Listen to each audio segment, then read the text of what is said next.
next technique in shellac burn I want to show you is pigmenting the clear wax and doing another wet burn with it. I'm using again the clear shellac from the hardware store and Daniel Smith's Autumn Gold Metallic pigment. If you have sensitivities to pigments, to dry pigments or dry pastels, I recommend you stay away from this and just stay with the amber shellac.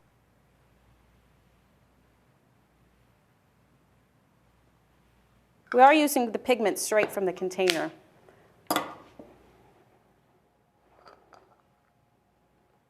I have no measurements here. I simply pour the two together until it's to a consistency I think will be good. I've done this with all of my pigments. I've pigmented the clear shellac green, blue, worked with the pink. Anything will work. You can also shave dry pastels into the shellac and get the same effect. I like to use the dry pigments because they're a little finer and they blend into the shellac more easily. Once that's done, I pour the whole thing onto the surface. This is a primed board. It needs to be a wax-coated board. You can't do this on the clay board before you've applied any wax, because when you're burning, the shellac is moving on the melting wax. Wouldn't happen if you went directly onto a clay board. I can spread this with paper towel or I can leave the loose shape it's created. I'm going to spread it a little bit and try to cover the entire board again.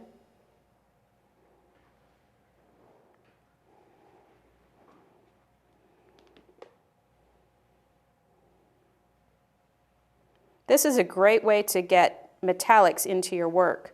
Oftentimes if you're using metallic waxes, you'll lose a lot of the luminosity in the wax as you layer wax on top of it. The metallics just kind of disappear under the layers of wax, but with this, there's so much pigment in it, it really shows up nicely. Once I like how the coverage is, I'll go ahead and light it on fire. I'm going to let some of this drain off. I just feel like there's too much there. And then mop up the excess.